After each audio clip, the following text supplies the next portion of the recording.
sense of accomplishment starts to fade. And there's not a lot you can do about that unless you find other things to accomplish. A lot of the victories aren't public anymore, right? It's not my team winning team of the year across all 50 offices from a sales perspective. It's not my producers producing the most new business over the course in comparison to others. You know, in retirement, there's no real comparison to others. It's kind of like yoga. It's you versus your mat. In retirement, it's you versus you. So you have to find things and find ways to feel accomplished, whether that's, setting out to, strike a new habit, whether that's putting yourself in uncomfortable situations. But accomplishment really drove me, and I didn't know that about my personality until I retired and I didn't have as many accomplishments. Let me just ask you guys a question and drop it in the notes below. Have you already experienced any of these? I've talked about 10. Have you experienced any of these, and how have you done with it, and how have you overcome? Drop that in the note below. Let's go to number 11. So I have always had a strange relationship with money. I'll be the first to tell you that. And because I grew up lower middle class outside of Philadelphia with a single mom who worked a couple of jobs every now and then became a banker when women weren't bankers in the 70s.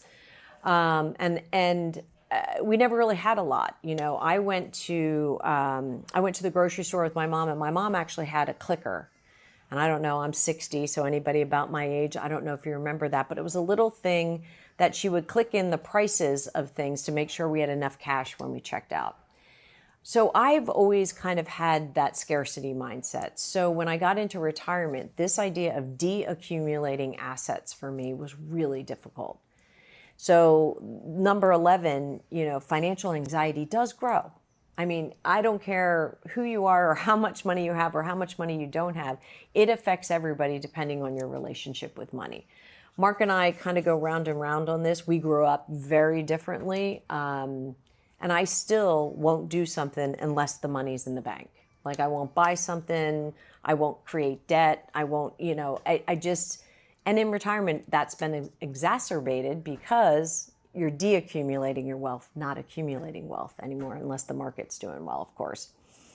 The 12th one is your partner dynamic shifts dramatically. So if you are in a relationship, if you live with someone, married with someone, or have a significant other, suddenly you do have 24 hours a day, 7 days a week with that person. And it does make the little things bigger things. And I have to be really careful with that. I'll be really vulnerable and honest, because I can tend to be a little quick-witted, ready to go. And I'm also a task completion person. I've always been that way. I'm a little bit ADHD, a little OCD. So I'm always trying to, if I start something, I have to finish it.